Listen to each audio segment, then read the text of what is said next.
For our latest report on the public advocates race, we spoke with the 4 Democratic candidates and asked them to rate Mayor Bloomberg's performance on a scale of 0 to 100 for his 11-plus years in office. We spoke at a candidate forum hosted by the Three Parks Independent Democrats, an Upper West Side political club.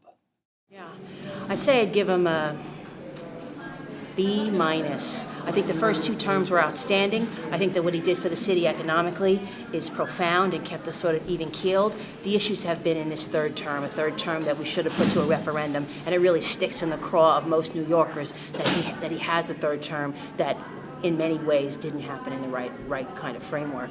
And there have been issues that he's really been off over the last few years. He is not negotiating in good faith with our unions. The issue with, or the decision with the marathon was a tough one at best, and I'm being kind. But again, it's a mixed bag, and like I said, probably I'd say a B minus. The things that I think that he's done incredibly well is really help build a vibrant tech center here in New York City with many other elected officials. There are more startups, here in New York City than there have been in the past several years. He's really pushed the agenda in having computer science in our schools, including the Academy of Software Engineering. He's been a strong fighter on immigration reform and gun violence. The things where I can see improvement is that we're a 5-borough city, and I think we need to make sure that we're paying attention to every single borough, not just Manhattan.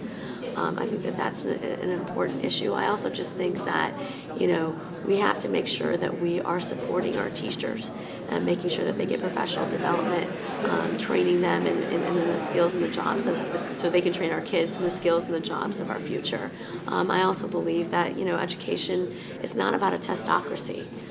We need to make sure that we're preparing our kids to creatively think.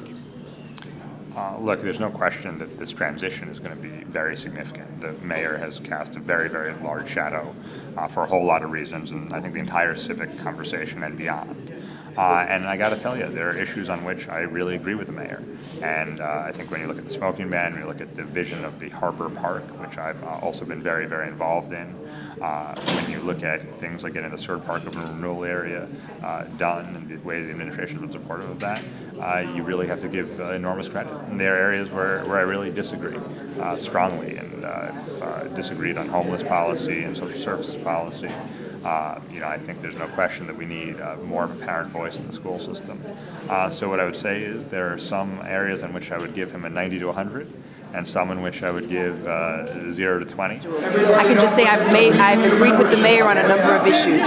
On gun violence, he's been fabulous. On open streets and green initiatives, he's been fabulous. On bike lanes, he's been wonderful. On the bike share program, which I adore and love, he's been absolutely fabulous. But his legacy, unfortunately, will be marked by failure. The 50,000 homeless who will be sleeping in our shelters this evening.